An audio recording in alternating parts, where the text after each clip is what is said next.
the first American we know in history who took an active part and about whom we know a lot was Alexander Russell Webb. He was the first white American to embrace Islam, and he represented Muslims at the Parliament of World Religions in Chicago in 1893. He was a journalist, he was a member of the Theosophical Society, and he was the US Consul General in Manila, Philippines in the 1890s. But he became a Muslim in the 1890s, over 100 years ago, and he had contact with some of the rich Muslims in India, British India, and came to New York, Manhattan, and established an office there and a publishing house. And he published the first major Muslim publication called The Muslim World in the United States. Muhammad Alexander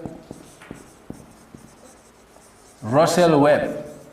You will come across this fellow in the literature. I mean, and Webb tried his very best to plant Islam in America. He published the first major publication, the mother of all magazines and journals produced in America, was started by him. And he wrote a book called Islam in America. And that book, which was published in 1893, was the first book ever published by a Muslim in this country, talking about Islam in America at that time. Now, Webb, of course, went to India, British India, and gave lectures.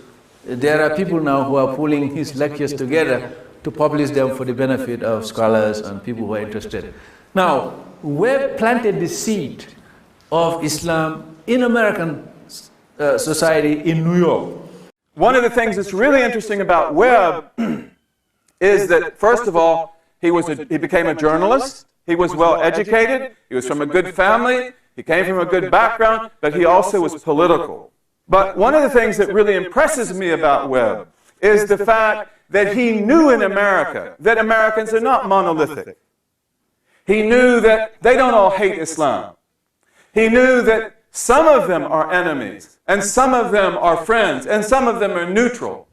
And so therefore, in all of his work, he always looked for allies. In the United States, there were people that were bitterly opposed to Webb.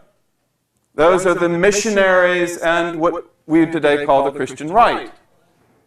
But in the United States, there were lots of other Christians who stood behind him. And he supported them, and they supported him. Another thing, too, Webb believed that it wasn't his job to convert Americans. So he wasn't out to convert people. He had a faith in the American people.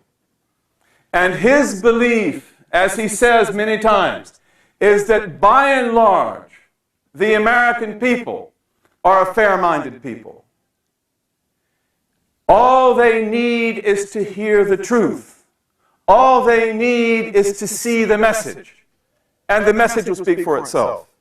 And for that reason, his essential purpose in everything that he did was to try to get the message across to the American people of what Islam teaches and who the Prophet was, sallallahu alaihi wasallam. And one of the things that I can say about Webb, without qualification, is that this is a person who knew the Prophet, sallallahu alaihi wasallam, and loved the Prophet. And when you hear Webb speak about the Prophet Muhammad, it almost brings tears to your eyes. It's as if he knew him. He loved the biography of the Prophet. His speeches, when he would speak about the Prophet, are extremely impressive. And as I told you, he has a poem in one of his issues, which is about the death of the Prophet, which is a poem written by Victor Hugo. Now, who knew that Victor Hugo had written a poem about the death of the Prophet? And this poem is absolutely beautiful. Absolutely. It has a few historical mistakes in it about Zayd and other details of the prophetic biography, but it is an absolutely beautiful poem. And again, it's part of the culture of Webb, the editor, the newspaper man. He knew Mark Twain, by the way. He knew Eugene Field, one of the greatest journalists in American history, worked with Eugene Field. is that he knew what to bring to the American people. So it's really a great legacy.